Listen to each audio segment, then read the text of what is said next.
একদিন ঝলমলে সিমারডেল রাজ্যে একটি রাজকন্যা বাস করতেন, যার নাম ছিল সুইটি। তার অপরূপ সৌন্দর্য, রাজকীয় পোশাক এবং ঝকঝকে গয়নার জন্য সে রাজ্য জুড়ে বিখ্যাত ছিল। তবে সুইটির একটি দোষ ছিল যা লোকে চাপা গলায় আলোচনা করত। সে ছিল অত্যন্ত গর্বিত।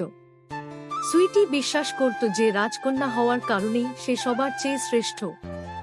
সে কারো পরামর্শ শুনত না, তার পরিচারকদের ধন্যবাদ জানাত না এবং যারা দামি পোশাক পরত না বা বড় প্রাসাদে বাস করত না তাদের অবজ্ঞা করত।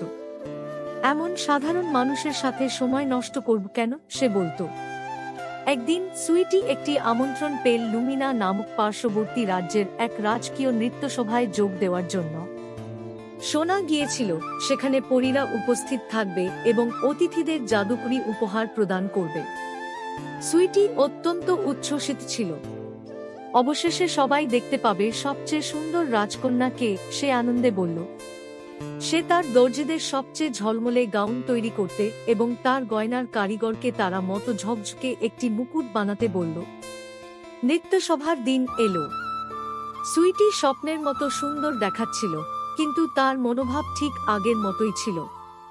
যখন সে বলরুমে প্রবেশ করল, তখন অন্য রাজপরিবারের উষ্ণ অভ্যর্থনাকে উপেক্ষা করে সে সরাসরি পরীদের কাছে চলে গেল। পরীরা আলোতে ঝলমল করে তার দিকে হাসল। কি চমৎকার রাজকন্যা, একজন বলল। কিন্তু শুধু সৌন্দর্যই যথেষ্ট নয়। চল তোমার হৃদয়টা দেখা যাক। সুইটি গর্বভরে বলল, আমার হৃদয়? অবশ্যই আমার হৃদয় আমার সৌন্দর্যের মতোই নিখুঁত। পরীরা একে অপরের দিকে তাকিয়ে জাদুর ছড়ি ঘুরাল। সঙ্গে সঙ্গে বলরুমের বিশাল আয়নায় সুইটির প্রতিবিম্ব পাল্টে গেল।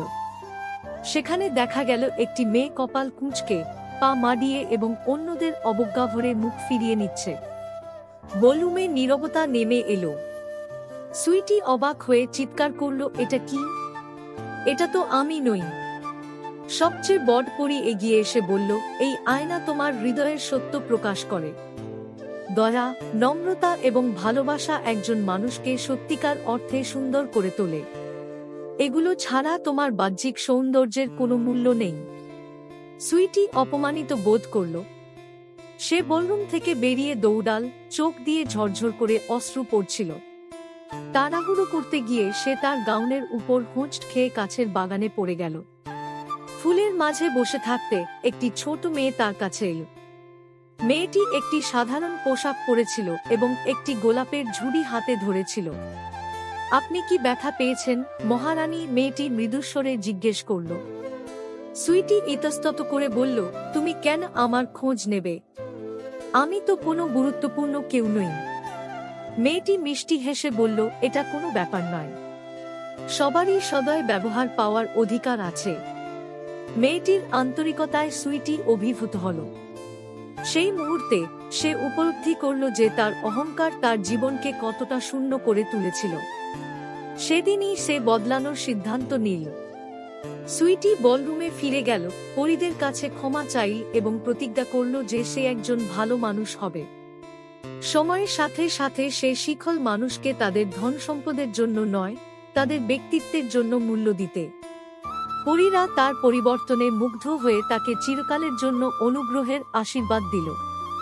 সেই দিন থেকে রাজকন্যা সুইটি তার দয়া এবং নম্রতার জন্য বিখ্যাত হল। তার নেতৃত্বে রাজ্য সুখে শান্তিতে ভরে উঠল।